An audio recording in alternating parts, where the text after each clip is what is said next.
Box number 25. They're getting lighter and lighter, which means fewer books, probably, and paper. Start getting into clothing and such, which will certainly not be interesting to anybody. Although, of course, T-shirts that say things on them always bring up memories.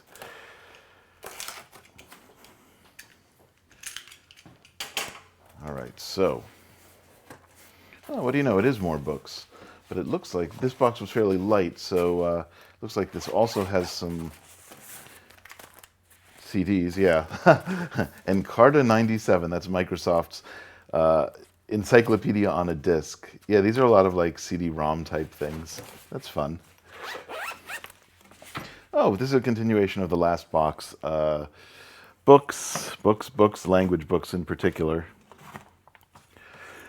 More Esperanto stuff. I think I mentioned this. I worked in the central office of the World Esperanto Association on Nieuwe Binnenweg here in Rotterdam, and that's how I first got exposed to the city of Rotterdam and the country of the Netherlands. I had graduated from college. I was 23. I had dropped out and gone back, which is why I was 23. And I had gotten a 6-month sort of internship, you could say, at the central office, and there are lots of stories I could tell about that. But yeah, I do actually speak Esperanto.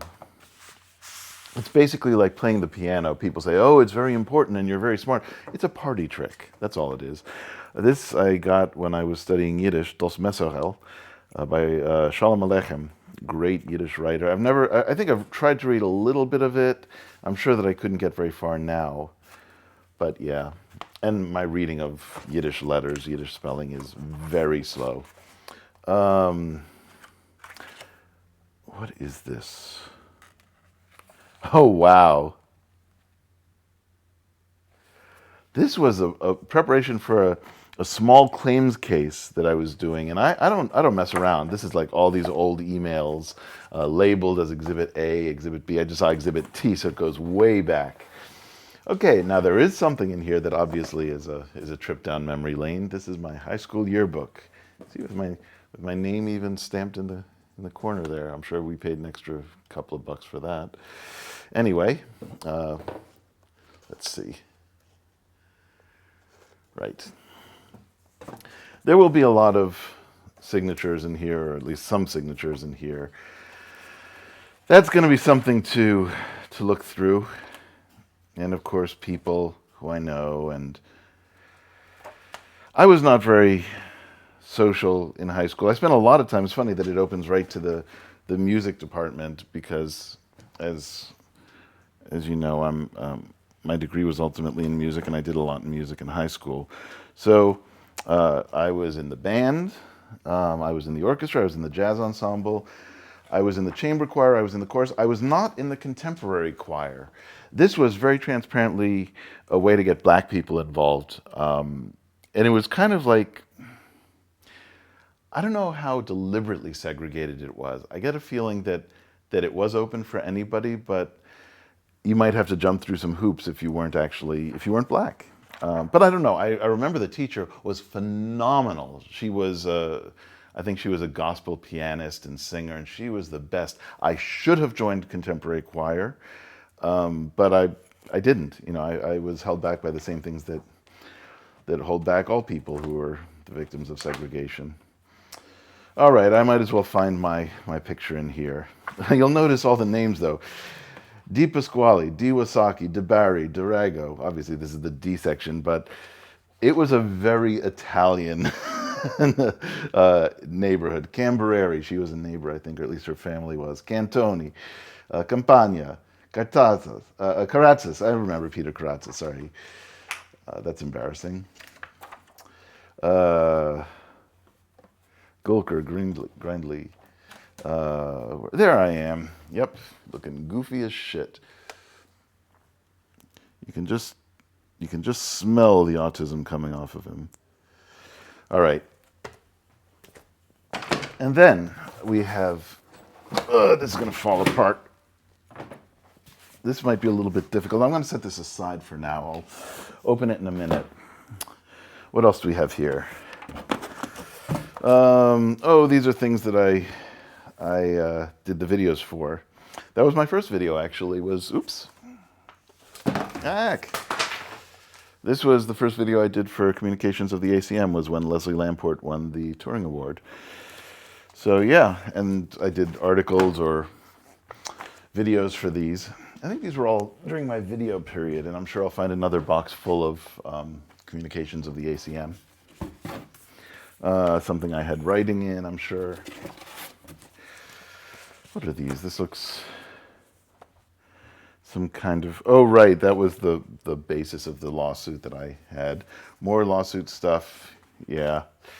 Okay, so what's in this big white thing? Let's see. Oh, this is the beginning of these boxes. Let's see if I can get that. So obviously these all have dates on them. These are what I call my memory boxes. Every year, if something happened, if I went to a party or something like that that really impressed me, or anything like that, I would put it in the memory box. So I have all of these artifacts going back to childhood, actually to childhood, to the 70s. And these obviously are going to get a lot of scrutiny. Like 1997, 1996. Let's just grab a random thing out of here and see what kind of things were going on. This is going to take a little doing, excuse me.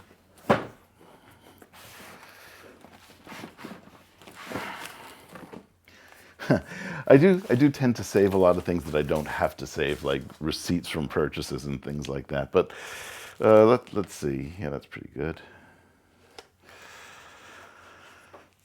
Oh yeah, my high school teacher died and there was a concert.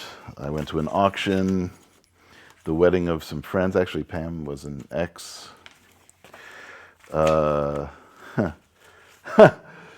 Probably should blur that out, but it's a prescription for my partner at the time.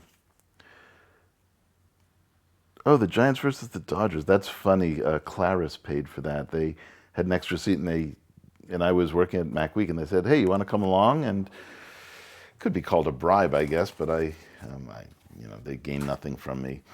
I used to, before I started keeping notes in my little PDA, I used to keep notes in. I used to keep an agenda basically, and this is to see if there's anything embarrassing here.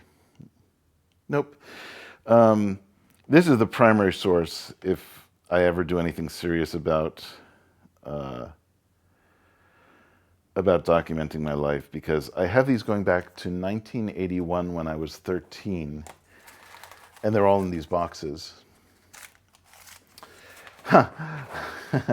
I saw something there that I don't know if I'll talk about, but hopefully it was blurred out because, oh, why not? It was a personal ad to an old newspaper.